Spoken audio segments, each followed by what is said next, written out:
Welcome to the Skirted Professional Podcast, a place where women of all different walks of life come together to share their journeys and wisdom they've learned along the way. We're so excited that you're part of this community. We hope you always leave this space feeling encouraged, inspired, and a little less alone. The Skirted Professional is brought to you by C Saucy, a medical apparel company that specializes in modern scrub skirt sets for the working woman. Their goal is to give every woman the option to wear a skirt in their workplace without compromising the comfort, style, or functionality of their scrubs. You can check them out at csaucy.com. That's CSAUCY.com.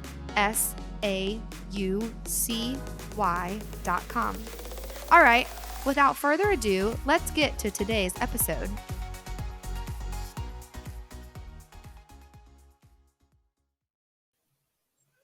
On today's episode of The Skirted Professional, we have the one and only JoDana Flowers. JoDana is a mom to 3 beautiful girls, a wife to Pastor Kyle Flowers of Heritage Apostolic Church, and the principal of Heritage Christian Academy.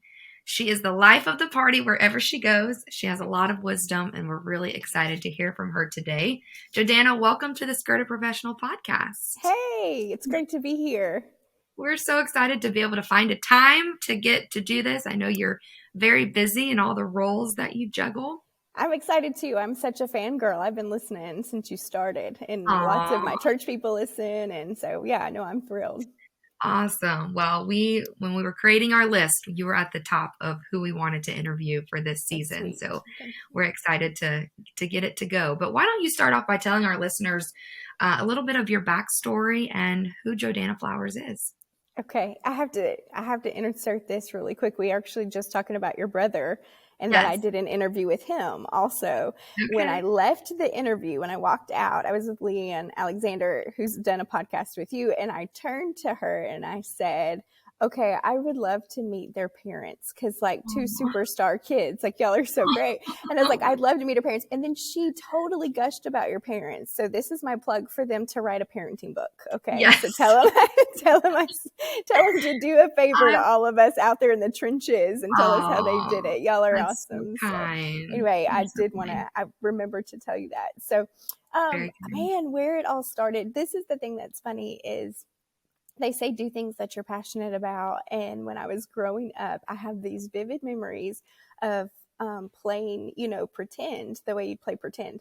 But then I took all of my time teaching my toys how the game went instead of actually playing the game, right? So as I got older, I started realizing, it took years. I thought I love to read, I love language. So I really wanted to do stuff with books. I wanted to write and that kind of stuff. And then as life progressed, really got drawn to teaching in the educational field. And that's kind of what it looked like. And then looking back, it made sense, because like in the very beginning, you're, working away with these, toys and telling them how to play the game instead of actually doing it. So it's a little bit training from there. From the start. So then I actually went to Missouri Baptist University and was there. I finished my degree. I'd actually started at Gateway when it was Gateway. It's Urshan now, but I started there, transitioned to Missouri Baptist. I was like one of the first where they allowed you to come in with the accreditation. So that's where I kind of began. And a great program. I appreciate them. And then I started having babies. So I paused what I was doing because I really wanted to be, home with them as much as I could. And then I also realized that to pay for childcare cost everything I was going to make somewhere. So I sort of had these moments. But I mapped it out actually when my 3rd daughter started her first day of kindergarten. I had started my master's program so that it aligned that my first day in a classroom was her first day of kindergarten as well. So I just started my master's program a few years when she was about 3, so that my last, moment home, and then we walked into school together, and that's just kind of how we journeyed. Yeah. That's a great way. I can always remember how far I am in education because it's how far she is. Yeah. How many years has she been in school? Yeah. How old is she? That's where I'm at. So. Awesome. So side note, my husband actually went to Missouri Baptist. Oh, okay. Yeah. and went through their educational program as well. And so he raves about their I program. rave about them. Yeah, it's a great program. Yeah. So where has that educational journey led you now in your career? Oh man. So I started in a public school, and it was just a really, really great school, and I loved it. It was near where I was. My girls were there, and it was fantastic. And then my husband took a church. He became a pastor of a church, not terribly, about 30 minutes away. And Okay. they had a school attached to it. And so I joined their school board, but I was going to stay at my public school, And so I can help y'all make decisions, but I'm going to do this. And time began to pass, and just really started, you plug in somewhere, you start to just really have a heart for it, and heart for the kids. And so it was a few years into his pastoring journey that I began to transition over and took on the principal spot at the Christian school that's connected to to our church. And so now I'm there doing that. And it's been really great though, because it's changed up my schedule enough that I get to participate in things like this and in different Sunday school conferences and camps and that kind of thing. So I've really enjoyed that. But then also I've really loved, because, I was raised in public school. I went to public school. That's just all I had ever known. But there was this portion of having to be so very careful about what I believed or about, and that's transitioned. And so I can be pretty vocal and getting to shape these kids' lives, not just from an educational standpoint, but from a standpoint of calling and ministry, and participate in all those. It's really fulfilling. So. That's so important too. And that age group that time of life that they're in, that's so important. Yeah. So you have 3 daughters, and you're a pastor's wife, and you're a principal. Yeah. So I get a little exhausted just thinking about all of the hats that you wear. Will you walk us through kind of what that looks like? What does that mean for you in your everyday life, juggling all of those, and how you prioritize? Yeah, I always bite off more than I can chew. That's what I've learned about myself, is that I don't have good boundaries. Like, I say yes when I should say no. And so having to be hyper organized becomes part of my life, really vigilant that I'm checking all the boxes. But you can't let relationships be boxes. They have to actually be intentional. And so making those very intentional efforts towards that. And one of the things, crazy, but a couple of years ago, I bought one of these planners where you time block your day, so it's like from this time. A lot of entrepreneurs actually use these time blocking because they're self-driven. So you don't have a boss coming in saying, get this done. So you kind of need that. Because what I found is that I kept being interrupted for the urgent, and then I would let the important fade away. Yeah. So there were things that were really important that needed to get done, but the urgent would come in and trump that. And then the important thing wouldn't happen. And even that can even be time with a friend or time with the Lord or with my kids or whatever that looked like.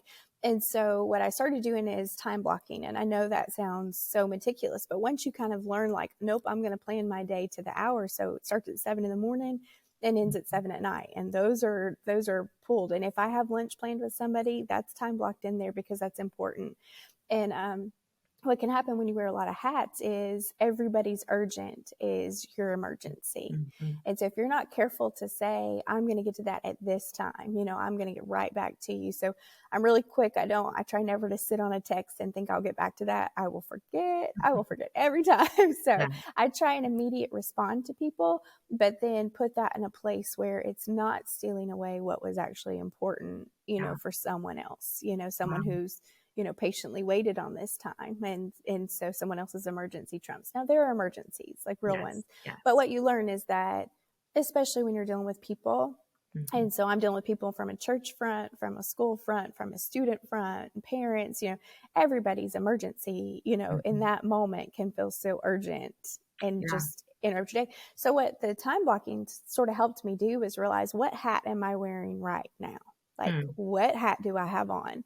And that's the hat that I'm going to do. And so that gave me permission when it was time to, go home. I'm wearing the mom hat right now. Yeah. And that's just the hat I'm going to wear. and really try and do it guilt-free. I'm a people pleaser. Like, oh, I'm crushed if people are not happy with me, which is actually not a great trait for a leader. So you can get bullied into stuff, so but I'm a people pleaser, so it'll be in me to make the person happy right then, without realizing that you can cause long-term hurt because you never just say, this is the boundary of what's important right now. So when I'm at school, I have on the principal hat. And a lot of times, even if I've run into an occasion where discipline's required for a student, and I have parents in a meeting and kids in a meeting, I'll even frame it with the hats. And you mentioned it earlier, but the hats, and I'll just say, I'm going to start this meeting with the principal hat. I'm going to explain what happened. I'm going to talk to you about the consequences we're going to lay out. I'm going to talk to you about what, transpired and all those things. And then at the end, I'll say, now I'm going to switch to my pastor's wife hat, and I'm going to talk grace and mercy. And I'm going to talk about how this is a moment in time and not the rest of your life. And I'm going to, you know what I mean? And just signifying, even my kids know, I'll turn and, they'll come up after service. What are we doing? Where are we going to eat? What are we doing? And I'll turn and say, pastor's wife hat right now. Like, I need to hug the visitors. Okay. So I'm going to hug visitors, and we'll come back to you and we'll talk about what we're going to get for lunch, and just signifying so that people realize this is the role that I'm doing right now. And so, but the one thing I've had to learn, and this is probably the hardest thing. And so you're talking, this is the skirted professional. You're talking to high achievers. Yeah. So I know that this base of listeners are high achievers. One of the things that has been hardest for me to come to grips with is that if I am soaring in one area, I'm probably failing in another. And having to recognize this enormous balance that needs to happen. But the truth is that balance has got to be an overarching thing. You're not going to hit every day and realize that you did every hat well. So I remember a few months ago walking out of a service and tears just streaming down my face because I really realized it's been too long since I put on the pastor's wife hat and just loved on some saints. And it stung me so hard in that moment, because I just realized, like, oh man, I haven't done that. Every mom has walked in and looked at their kids and thought, ooh, I have not mommed enough right here. Like, I should be momming more than I'm momming right now. So like, I got to get myself together. And so, and what I had to realize though, is that everybody feels that way. There's just not people out there that are like, I'm crushing it in every area of my life. I mean, we all are in the trenches of like, I'm trying to do a whole lot, and I'm trying to do a whole lot for the Lord and a whole lot for my family and a whole lot for all these people. And, at the end of the day, I'm one person, and that's okay to just say, this is what I'm going to be in this moment, and I'm going to enjoy this moment. Good. So good. That really spoke to me, and I felt the Holy Ghost in what you were saying, because I think balance is the key word, but tagging that into an overarching balance, which means the average, right? So this day you did poorly, but then this day you really excelled. So somewhere in the middle is where you fell. And that really spoke to me. That's beautiful. Can you give an example when you are in principal mode, when you're wearing that hat and you get a text from your daughter or from a family member that needs you in that moment to be JoDana, the wife, or the mom, and the daughter, whatever that would look like? What's an example of your response in that? Yeah, absolutely. Because you said you don't sit on a text very long. Yes. And the reason why is because what I found is that if people feel heard immediately, it brings peace to the situation. And really and truly, even if the emergency isn't, rocking my world, I recognize that this emergency, even the forgotten lunchbox, that can wreck a mom on a morning where she's late to work. Now she's clocked in late. Now she looks back in her back seat and this baby's got their lunch there, whatever. Like, that's not huge in my life. I'm going to feed your kid. It's going to be okay. Right. But it's huge to that mom, right? So you have to recognize that usually if you can just speak peace in a moment, like, I hear you and we're okay, it will diffuse that you're waiting. And so what happens if I don't respond to you because I really can't put the effort into solving this right now? I can't set up that meeting time. I can't whatever. And I just leave you on red, like I've read it, but I've not responded. Then what happens is their anxiety continues to build. And so then by the time you're coming back, you're circling back to it. It could be a day, it could be two. I forgot. Oh my goodness, they're having to text me again. That kind of thing. Now it's almost a volatile situation, it's risen. Right. And so usually what I can do is just say, even if it's my kids, Mom, what about this? Like, I would just respond and say, hey, love, been thinking about it. Chat with me after work. Awesome. Just an immediate. So let's just say it's a saint, but I'm a, principal hat right now. Just say, oh man, I am praying for you. I get free at 4. I'm going to call you then. Okay. Wow. So just set the boundary of the time, of the expectation. I also am really vocal. If you are in relationship with me on any level, what you'll hear is, don't be afraid to text me twice.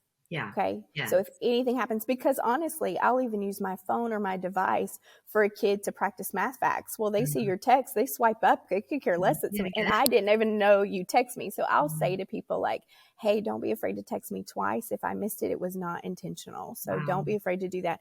And just let people know that, I'm free, or like to hear from them. But then in those moments that I can catch it, just like a, hey, like right in that moment, just a preset, like, I hear you, I love you, whatever it is they're kind of needing in that moment. And then this is when I'm going to call you back. This is when you're going to hear from me. So. And then you immediately block that on your. And then I block it right then. That little time blocker, that thing, it's just always there. And then in my notes on my phone, it's kind of logged the same way to just say, okay, this is what I'm doing at this time. Yeah. I made a joke last night. We were talking about different insurances. We've been going through Financial Peace University again. And we've done that. With some friends. We've been hosting some meetings at our house. And last night was our final one. So we were going over insurance.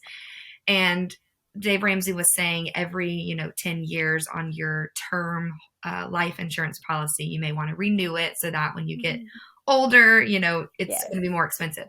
So we jokingly said, like, hey, remind me when I'm 35 to renew our life insurance policy. And that reminds me of, I will quickly put a reminder in my phone right then. Yes, right Remind then. me to call this person at 4 p.m. Yes.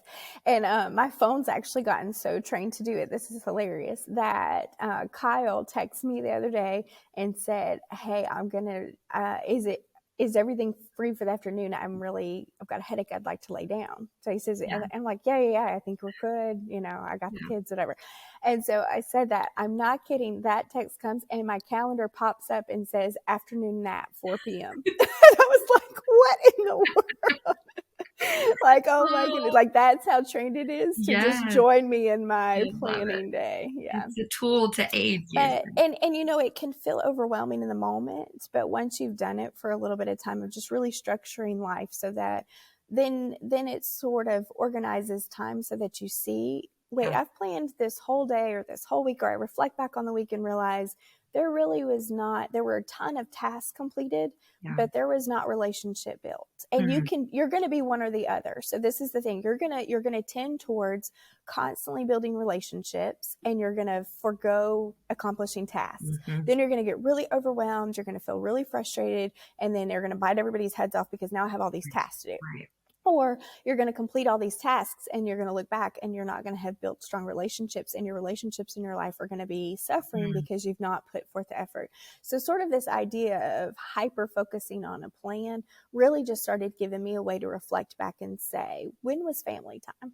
Like, did we catch enough dinners around the table where, family dinners are so incredibly important for building transparency among a family and share time. Yeah. And because of TV, media, schedules, ball, we've sort of forsaken that as a culture. Yeah. And really it's so important. So that's something that's really important to me. So if family dinners aren't happening with some regular consistency, not every day, but for sure with teenage girls, I want to see your face across the table and just let you talk. It's amazing how if you just let people talk, what comes out. Yes. Like they just don't, but if you're never setting up that opportunity, you just say, talk to me, and it does. And so that sort of looking back and saying, wait a second, when's the last time I did set aside some time to have lunch with a friend to build those relationships? And so it really just kind of gives you this idea of, okay, I'm making myself accountable. Yeah. Yeah. And I love it because we track money. We're really good at budgeting and tracking money, but how many of us truly track our time? Exactly. And they say, you are who you spend your time with, and you are where your money is spent. So you can see where your priorities lie based on your budget. Well, let's look at budget of our time.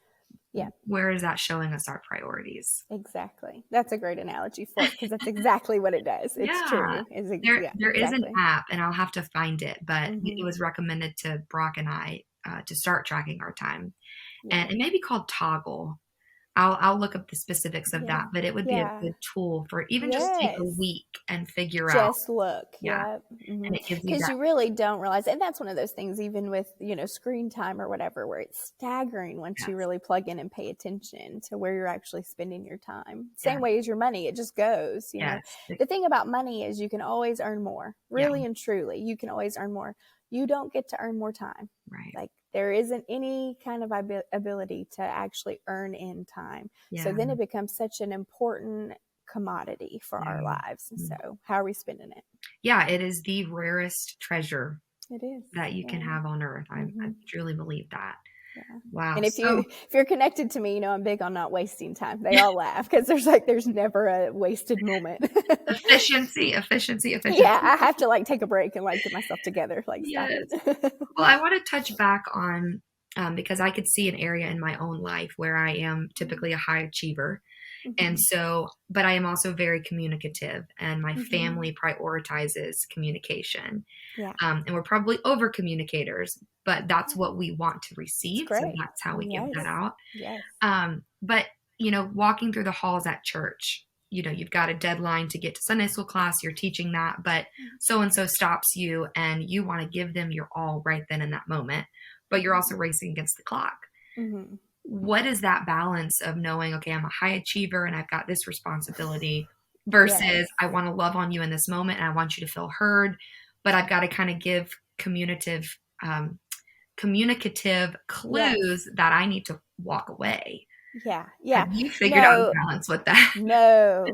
And probably truly have to make apologies quite a bit for it. Come back to people and say, hey, love, I'm so sorry I was late for Sunday school and on the run. So tell me about that again. Yeah. And give people a chance to say it again, because they'll walk away. If I catch any kind of interaction that just feels like I rushed the process, then just doubling back and saying, hey, you probably did not feel, and I'll just own it. Hey, you probably did not feel heard right here because I was on the run, but I really wanted to hear what you had to say to me. Yeah. But then there are times too, especially wearing those hats, where somebody is laying something on you in that moment that's really heavy, and I will say then, wherever I'm going next is just going to be delayed. I hate that.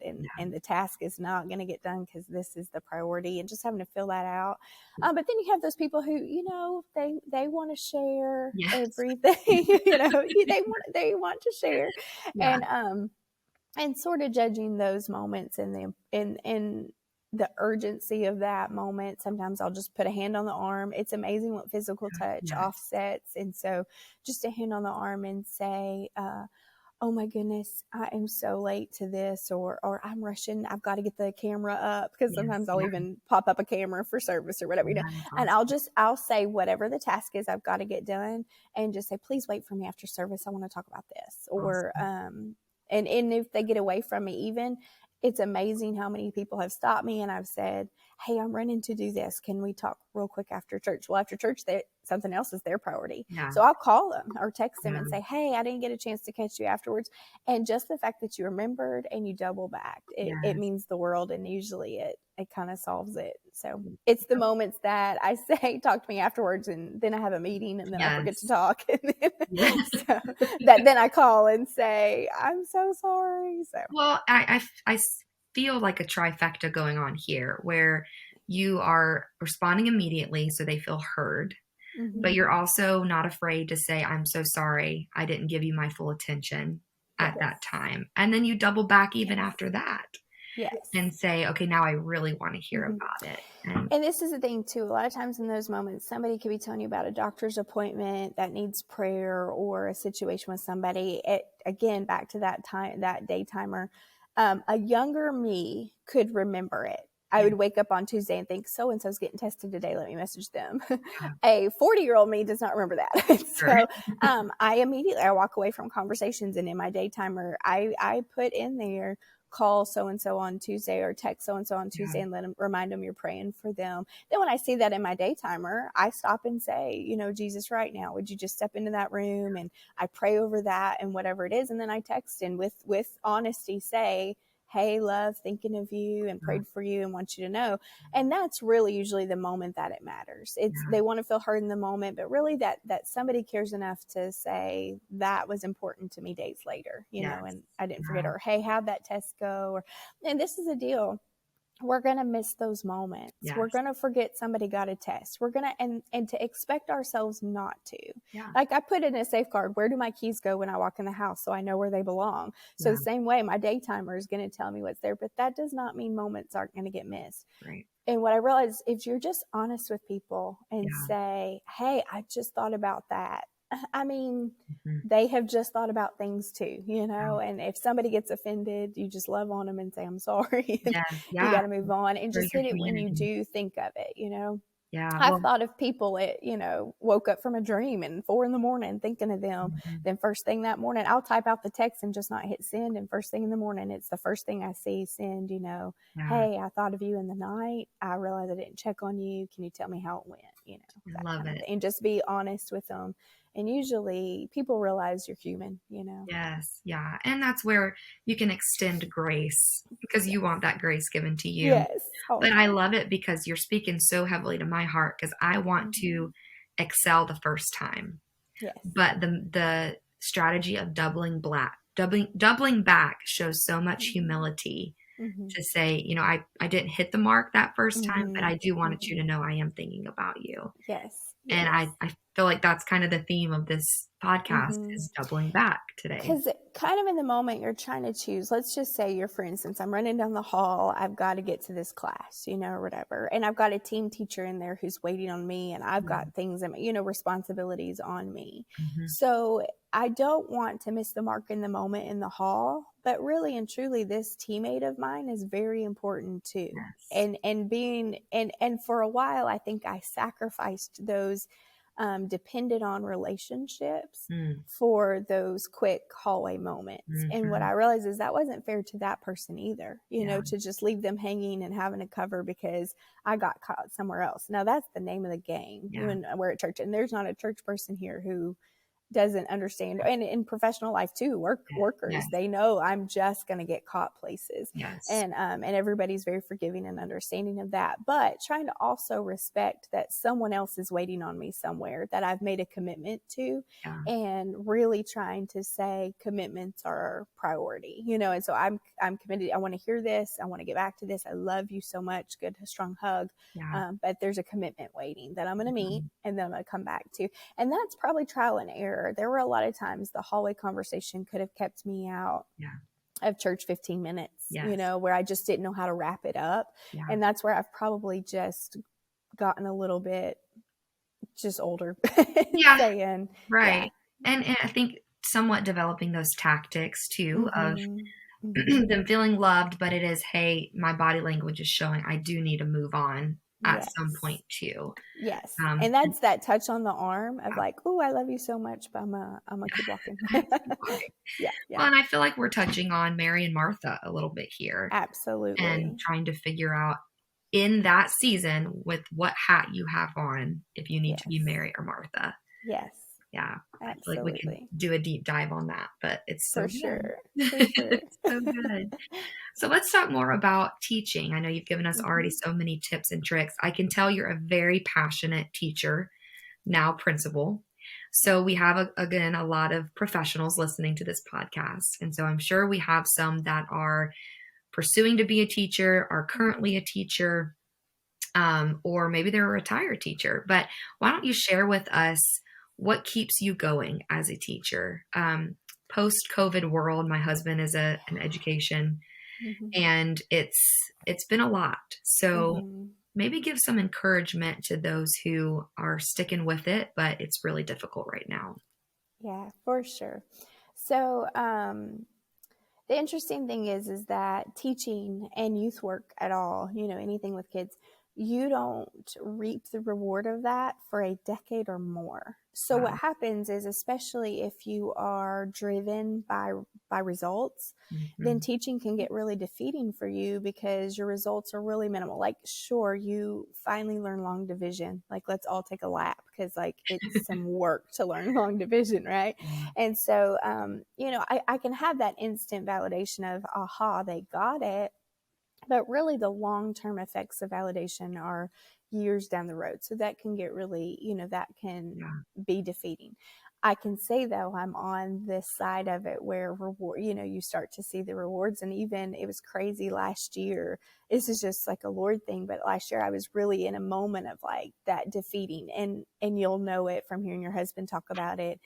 It can be the highest highs to have this interaction with this kid that you just know made a difference, to the lowest lows of feeling, a parent combating a decision needs to be made, or, those really in the trenches decisions, or a kid makes a really bad call for their life and you just internalize it. You can't help it. That's just part of the profession. And so you can kind of do it.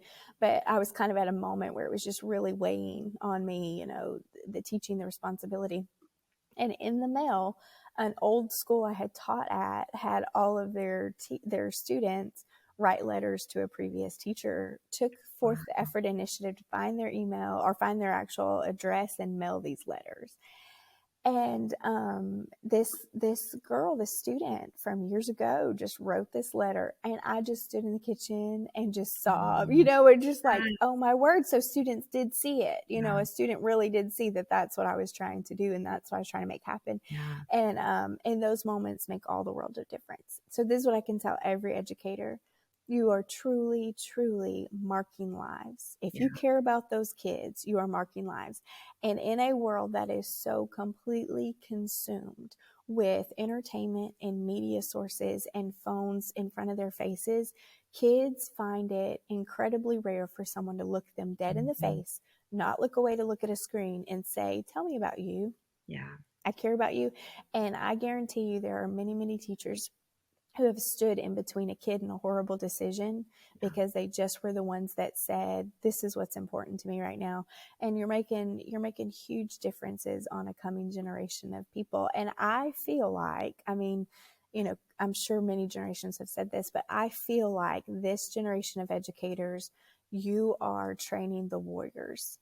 This is not for faint of heart. If you look at these kids, political upheaval, COVID happening, the trauma that this group of students that you currently have faced is huge compared to, it would be decades before. We're talking world wars before a generation would have faced what these are.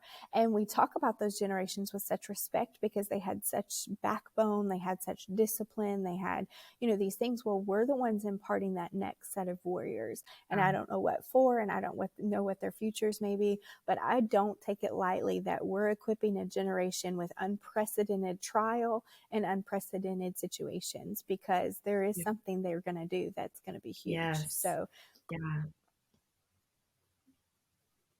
that's beautiful. Absolutely beautiful and so encouraging. Wow. Training the warriors for the next generation. This generation. I have a funny story. I have 3 daughters, right? And so we were talking and they were facing a particular situation. And I was basically, Olivia says, that's my oldest, she says, you come to her when you need to hear suck it up, buttercup. That's what she said, like, get it together, And because I'm the one that's like, nope, chin up or whatever. And so they were all talking and it was a very sincere moment of hardship. And I didn't want to downplay it because it was very hard. And the road I was even asking them to walk was very challenging. And so I wanted to do that with honesty and transparency. And then also, like, let's, empower. So I look at my girls and I'm like, let's talk warrior princess. Let's talk what it looks like to be, everything that is, lovely and pure, but also strong and able. And we talked about Deborah in the Bible, and we, we're doing all this stuff, and I'm talking all this, and my middle girl who is innately the warrior, was like, yeah, we got this and we're going to do it or whatever. And then Olivia, who's more the princess, was like, I don't want to be a warrior. Like, I don't even. so you're kind of dragging some kids along, but she is such a warrior. That's what's so funny. But she kind of had this moment of like, no, I don't even want to. I don't want to try. I don't want to try. Why are we doing this? So, let me walk the easier path. Or yeah. So educators out there, you're going to have the kids you're dragging, but keep dragging them, right? Keep dragging them. They're really and truly, this is such a, you hear in education all the negatives a lot when you're there because it's really hard. And I don't want to downplay that education is just very, very challenging right now. And we're being asked to do more than we've ever been asked to do. Mm-hmm. And then with very little support a lot of times. That's just transparent and true. Mm-hmm. And so, and that is the case and it's hard. But this generation is also, this group of kids coming up, they are so innovative. They are so clever. They are so witty. It's the funniest group of kids I've ever had just the years ago on. And you can tell that people deal with trauma from humor because this is a funny group of kids. like COVID made kids funny. So anyway, it's just, they have so much going for them. But I feel like because they're different, a lot of times we can overlook that they're actually really incredible. And I really do have such faith in this group. That's beautiful. Mm-hmm. Yeah, I love how you can see the trauma everywhere because everyone's a comedian nowadays. Yes. That's funny. How we cope. Funny. Yeah, absolutely. Wow, this has been absolutely beautiful and so much wisdom. And I love how this conversation, where it took a turn. And I think this is going to be such a blessing. It's been a blessing to me. And I know everyone listening will for sure impart some wisdom from it. So thank you for sharing that. And you can tell you've had to walk this and learn through this. And that's where you're at now and now can impart to others. So we're thankful that you were able to share your journey. And I do have one last question to ask you. And if you've listened to our podcast before, then you already know what this question is. Yes. But JoDana, what is saving your life right now? Well, I giggle every time because your number one answer for sure is coffee. And girl, it's true. If you are a coffee drinker, you feel that in your soul. I have my coffee in my lap right now. So there's no joke about it. But I did also think one of the things that is saving my life right now is people that are for me. Awesome. And I can truly say that, and we talked about it already today, but just those high achievers, those skirted professionals, they are going to be high achievers. And part of that is this feeling of I'm an imposter. And it's just going to happen for high achievers. They're going to feel like somebody's going to realize I'm not as good as whatever this calling has called me to be, whatever that profession may be. You're going to be elevated. And you see it even in the Bible that people that are professional and are dependable, they get elevated. And then there comes this moment of like, I don't know what they were thinking. They shouldn't have chose me. Yeah. And that voice is going to get loud. It's going to get in your ear because the best thing it can do is stop you from fulfilling that calling. And having people who come along and say, no, you can do this. You can do the hard things. You can do the important things. You can do the big things. You can do the God only can call you to these things kind of things. Yeah. And having those people in your corner that say, no way, you're totally meant for this is vital. So find those people, surround yourself with those people, because if you are the skirted professional, you're out there achieving, you're out there doing, you're out there being, and what's going to happen is you're going to pick up critics. Yeah. You're not going to be able to help yourself. And you're going to feel like, well, if I have a critic, something must be wrong with me. And something, well, no, the truth is you've just got a spotlight on you. And so it changes how much people can see. And if we put that spotlight on everyone, everybody would have that stuff they wish wasn't pointed out. It's way different when everything gets to be in the dark and when you have a big light shining and lots of attention drawn. And so having those people in your life that just say, hey, I'm for you and you can do this. And we're all human, but you've got this and God's called you to it. That's saving my life right now. And I actually had a summer of feeling like God placed those people, even you calling me for this, felt like such a sweet presence of the Lord, of a whisper in my ear of saying, God can use even you. Oh, And yeah. so, Yeah. find those people that are for you. Oh, that is beautiful. And y'all can, if Mhm. you're watching, you can see the tears in my eyes because you're imparting to me right then. Imposter syndrome is something that is so real. And so real. yeah, the high So real. achievers, man, there Mhm. needs to be more taught to that specific personality type, Mhm. because that gets in your head for sure. For sure. Well, we just think the world of you, and Thank you I so think much. anyone listening to this, the challenge today, as I wipe tears from my eyes, is to text someone and tell them that you're for them, or then to text someone and say, thank you for being in my corner and being for me, and you mean the world to me. And I know when we finish this, I'm going to go do that to my circle and my people. So I appreciate that reminder. JoDana, you're amazing, and I cannot wait for this episode to go live. Love you very much, and we are for you, truly. Thank you so much. Everything you're doing in Tennessee, because I know God is just moving in your church and in your I'm actually in school. Mississippi now. What did I say? Tennessee. You said Tennessee, but I'm right up close, but I didn't want to confuse you. That's right, Mississippi. Yeah. It was Tennessee. I was in Tennessee. That's yes, right. girl. Okay. Yes, you were right. I got it. Okay. Yeah. Well, anyways, it was so good to talk to you, and I hope love you. hope everyone enjoys this episode as much as I did.